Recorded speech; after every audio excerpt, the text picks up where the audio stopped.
tout déballer. Il déballe tout ce qui se passe autour de nous.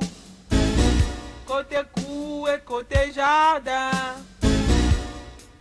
Mi tumba, mi mort, ton corps forme la toute.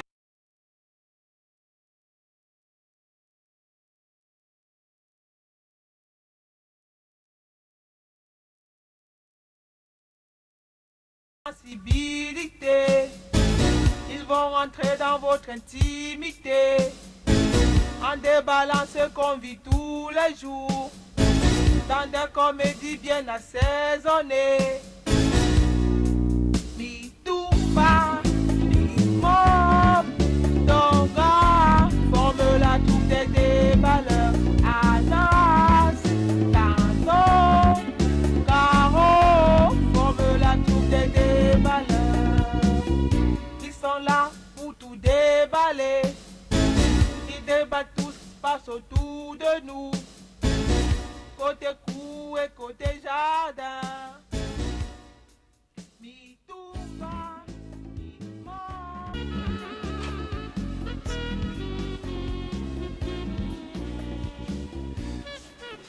Ah, chérie. Tu es mignonne quand tu dors. Ça va?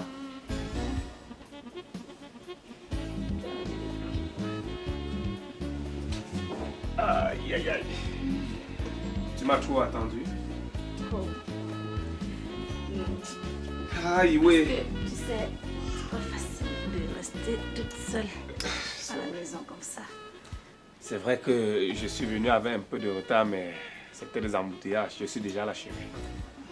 Je suis là. Aïe, aïe, aïe. Et ta journée? Oh! Comme ça, hein? Arrêtez. Je vais t'aider. Merci, merci. Aïe, aïe, aïe, aïe, aïe, aïe, aïe. Aïe. J'ai très faim, hein? Comment était ta journée? Oh, assez bien, hein? Sauf que j'ai très faim. Très, très faim. Aïe, aïe, aïe, aïe.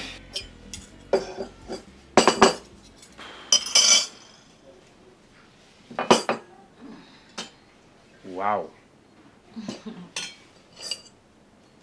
Bon appétit. Ah, merci chérie, à toi de même. Hein. Vas-y, vas-y, c'est toi. C'est toi d'abord. D'accord. J'ai mangé tout à l'heure. Je vais juste un peu manger.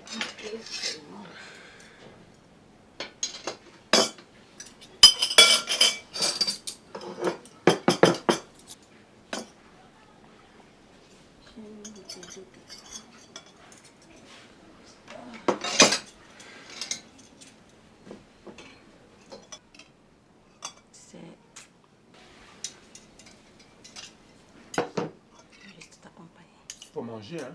Non, je l'ai fait avant que tu n'arrives. J'espère que tu vas encore te resservir parce que la façon que tu as faim. Non, et je prends tout mon temps, comment?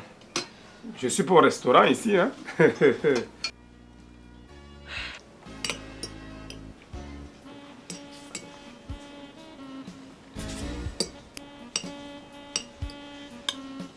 Donc là, tu me supportes tous les jours, hein?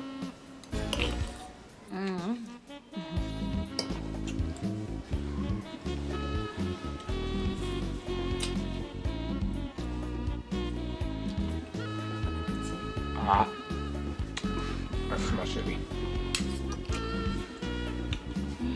Bon appétit à toi aussi. Tu sais, tu es mon bébé, hein. Faut que... Voilà. Ah.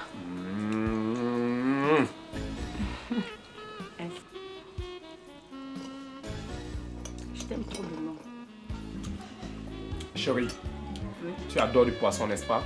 Merci. Du bon poisson frais. Viens donc chercher. Lève-toi. Tu vas tout m'apprendre. Bien sûr.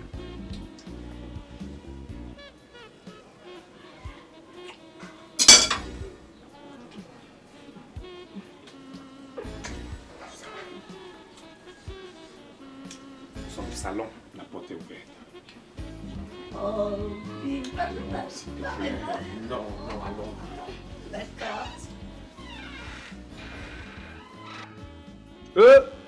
Tantôt. Ouais, gars. Je te dis que la maladie du père, vraiment, m'inquiète beaucoup.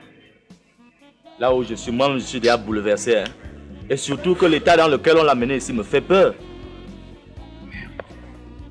Mais tous ces derniers temps, le père est malade. Mais sa maladie n'a jamais atteint ce niveau. Je te dis. Et ce qui est curieux, c'est que depuis qu'il est entré là, aucun médecin n'est venu nous renseigner sur son état de santé. Non, il y a un médecin là qui va venir nous expliquer ce qu'il y a. Ah bon? Mais je dis, hein. Oui, gars. Est-ce que ta mère est même au courant que le père est malade? Si elle est au courant, mais elle devrait normalement être déjà là. Mais au moment où elle s'apprêtait à venir, on lui a aussi annoncé que ma grand-mère a rechuté. Comme elle est seule, elle était obligée de passer par là. Donc d'un moment à l'autre, elle va nous retrouver. Parce que depuis là, moi, je ne la vois pas. Pourtant, c'est son mari. Elle arrive là. Oh, vraiment.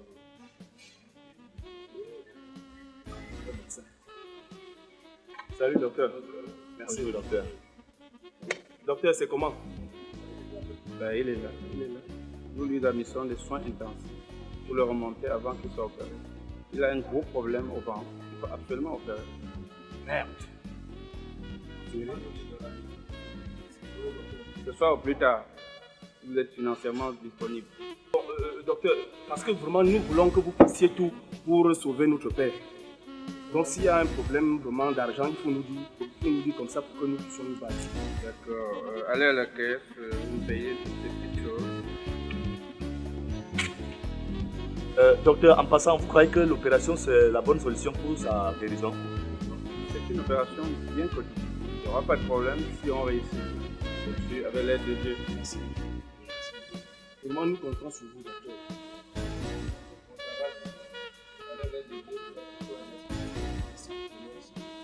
Oh Seigneur, aide ces médecins à trouver la bonne solution pour la santé de papa. Donc, tantôt, Qu'est-ce qu'on fait? allons à la caisse là. Voilà l'ordonnance. Allons à la caisse.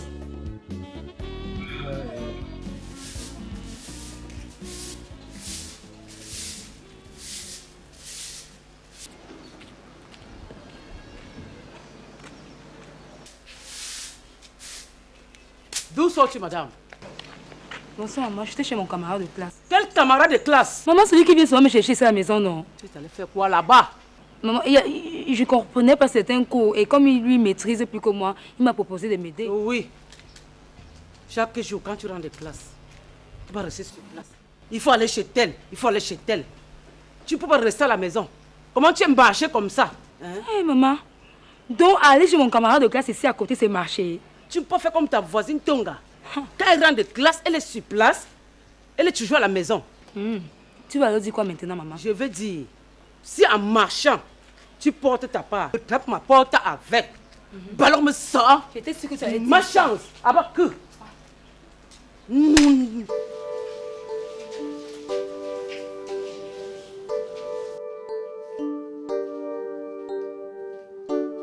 Tonga. Tonga. Tu es malade? Non, ma. Je suis pas malade. Je suis seulement fatiguée. Ok, quel est cette machin? Ouais, je dis à Tonga, les habits que tu demandes de laver, dès ton retour de l'école, sont encore dans le sol là-bas dehors. Ouais, ma, je vais les laver, non? Je vais les laver. Pour le moment, je me reposais juste un peu. Tu vas les laver quand? Depuis que tu es rentré de l'école, tu as fait quoi, Tonga? Maman, pardon, je vais les laver. Je suis rentrée là, j'étais un peu fatiguée. Donc, je me repose un peu seulement. Après, je vais aller les laver. Ouais, Dieu. Tonga, fatigué que tu as fait quoi? Hein? Maman, on a beaucoup travaillé à l'école aujourd'hui. Pauvre de moi-même. Ayoma, Thérèse. Tonga, tu es trop paresseuse. Tout pour toi, c'est l'école. Je sais que tu aimes bien l'école. Mais je voudrais seulement te dire que tu as aussi des travaux à faire dans cette maison. Tu as compris? Ouais, maman. Est-ce que je ne travaille pas souvent ici dans la maison? Pourquoi tu aimes souvent trop gronder pour rien comme ça? Est-ce que je ne travaille pas souvent ici dans la maison? Tu vas me faire comme ça, je ne vais même pas bien étudier ce soir. Tonga, mon enfant, tu sais, je ne te perturbe pas dans tes études. Je sais que tu aimes bien l'école. Mais je veux seulement te dire que tu as aussi des travaux à faire dans cette maison. Tu comprends? J'ai compris, ma. Il t'a dit que quelqu'un avait filmé opposé, il avait lavé tous ses habits. Moi, je suis fatiguée. Aïe, baby, tu as seulement mangé.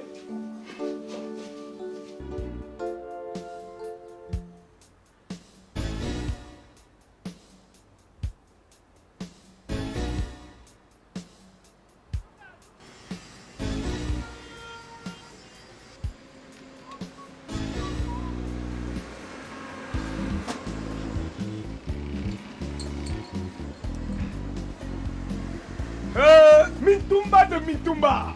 Aïe aïe aïe. Preso. Big, ouais, man. Mais Big, tu n'as pas fait le marché aujourd'hui. Est-ce que je peux manquer au marché, mon frère? Mais tu es rentré plus tôt aujourd'hui. Non, c'est que j'avais un petit dossier là à traiter chez moi, quoi. Donc je venais à peine de finir et je suis sorti prendre un peu d'air. Sinon, toi, c'est comment? Ah, Big, laisse-moi comme ça. Je réfléchis. Tu sais,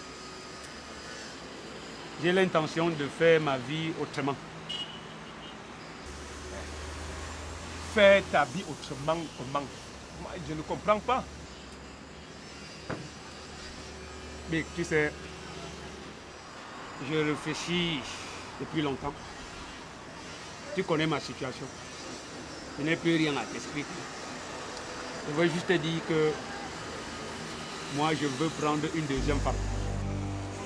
Mais prendre une deuxième femme comment? Tu ne m'as jamais dit que tu voulais être polygame. C'est vrai. Moi aussi, hein, moi, je n'ai jamais eu l'idée d'être polygame. Tu sais, ma femme à la maison, Mado. Oui, oui, mais comment je la connais? Elle ne me fait pas d'enfant. Comprends-moi. Il faut que moi aussi, on m'appelle père. Que je puisse faire aussi des enfants. Puis ma maison est vide. J'ai envie de rentrer chez moi, il y a les bruits, d'entendre les enfants crier et que les enfants cassent les choses. Je suis mal à l'aise. Nous sommes deux à la maison. Une grande maison, 2 personnes. Mintumba, tu sais, la polygamie, c'est vrai que moi, je suis encore célibataire. Hein? Je n'ai aucune expérience en matière de mariage. Mais vraiment, je ne peux que te demander de bien réfléchir encore. On va encore réfléchir pourquoi non, hein? Est-ce qu'il y a 1000 solutions à mon problème? Quand une femme ne te fait pas d'enfant, l'unique solution, c'est de chercher une autre qui va te faire des enfants. C'est pour cela qu'il me faut une deuxième femme. Tu sais, tu es mon frère. Je ne peux rien t'imposer. Tu es libre de gérer ta vie comme bon te semble. Mais mon frère, je te dis encore une fois de plus, de bien réfléchir. Parce que prendre une deuxième femme là... Tu crois que moi je vais passer toute ma vie à attendre? Ça fait 6 ans. 6 ans, Big Mop, que je suis marié. Et je suis sans enfant. L'âge avance. Je dois mourir sans enfant, mon frère. Bon, c'est pour quand alors? Tu as prévu ça pour quand? Tu sais, tu es mon frère. Moi, je ne peux que t'assister, te soutenir. Et c'est même avec qui même? C'est avec qui? La deuxième femme là, je la connais déjà. Bon, je ne peux rien te dire maintenant parce que je n'ai pas encore trouvé la fille que je vais épouser. Mais je réfléchis. Il y a une ancienne copine que je connaissais depuis là. Bon, elle me courait après. Comme j'étais trop lié à ma femme, je ne voulais pas.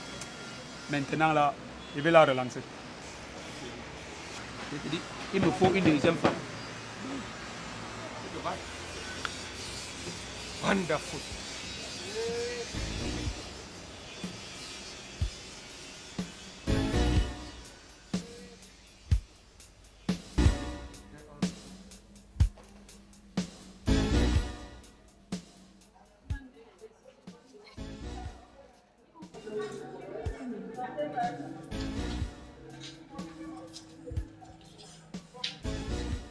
Oui, c'est comment, Clarisse?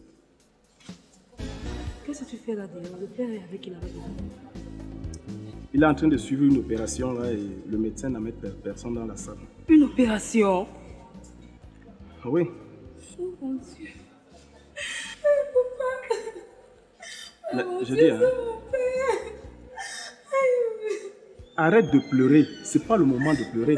Hein? Nous allons tout simplement prier pour que l'opération puisse bien se dérouler. Et surtout que le médecin m'a dit que c'est une opération très très délicate. Donc il faut vraiment qu'on prie. Mais je dis, hein, tu sors de la maison. Bon, maintenant il faut même que tu rentres parce que tu as des devoirs. Sûrement tu as des devoirs à faire à la maison. Moi je vais rester ici. Je ne vois pas ton rôle là.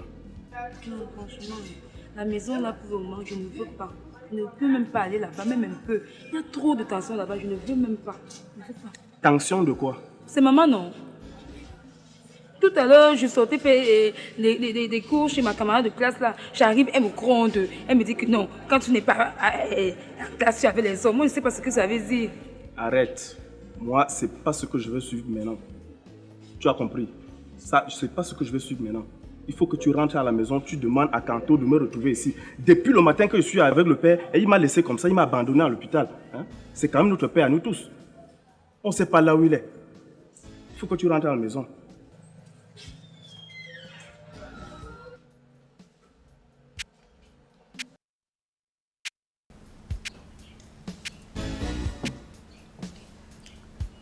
Mutumba, qu'est-ce que je fais là?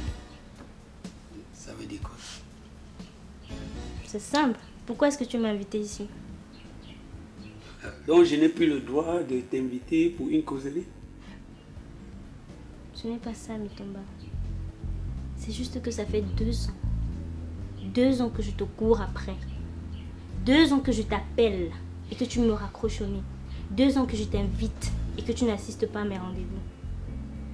Tu vois donc que c'est pas surprenant. Tu as raison, hein, plus ou moins. Mais tu sais que j'exerce un métier qui m'occupe beaucoup. Et c'est donc la raison pour laquelle on ne s'est pas vu ces derniers temps. Fort heureusement, on a changé mon emploi du temps et je suis un peu plus libre maintenant. C'est pourquoi il faut que je consacre un peu plus de temps à la fille pour laquelle mon cœur bat.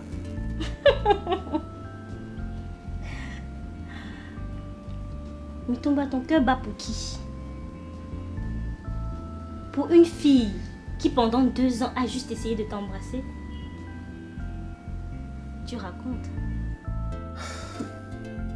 Nora, tu sais, moi je n'aime pas les aventures. Ce n'est pas de ma nature. À l'époque, je n'étais pas prêt à t'accueillir dans ma vie. Il fallait que j'aménage mon cœur pour te recevoir dans ma vie. Que je trouve les moyens nécessaires pour t'accueillir dans mon cœur. Tu sais, tu es une perle. Et quand on attrape une perle comme toi, il faut avoir suffisamment de force pour la contenir et ne plus jamais la relâcher.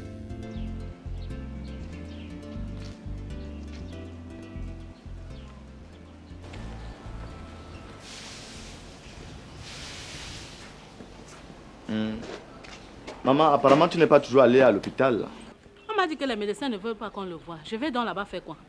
Ah bon? On, pronom indéfini, est venu te renseigner sur l'état de santé de ton mari. Alors que c'est toi qui devrais le faire à leur place. Ça devrait te faire honte. Ne viens pas ici me déranger. Tu as compris? J'ai mes propres problèmes qui me dépassent. Mais maman, à la fin, c'est même quelle histoire de m'influencer? Quand tu fais ce qui ne va pas, on ne peut pas te demander.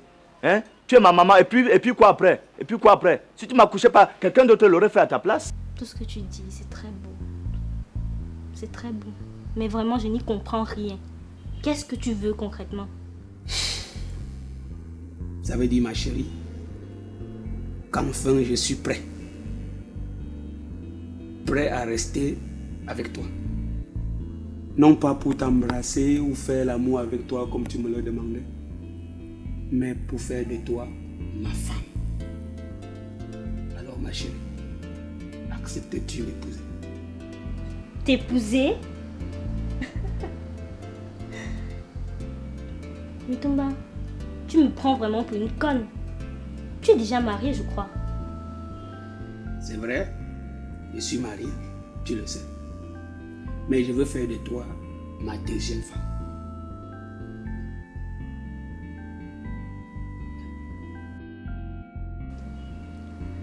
Je sais pas pourquoi, mais tu n'as pas l'air sérieux dans ce que tu dis. Du tout. Et puis, je sais pourquoi tu le dis. Tu t'es certainement disputé avec ta femme.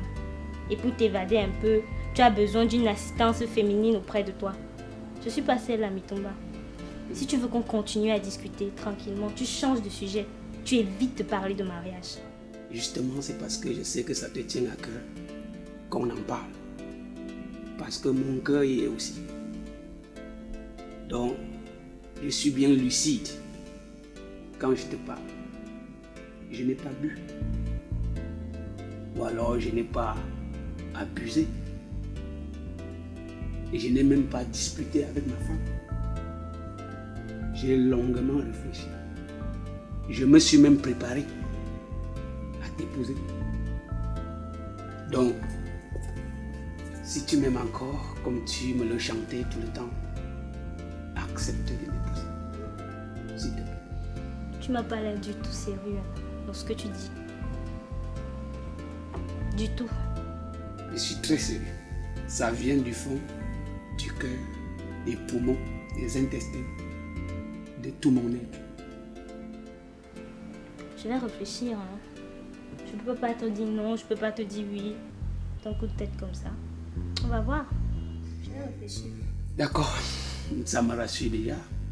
Plus ou moins. Allez, bois encore.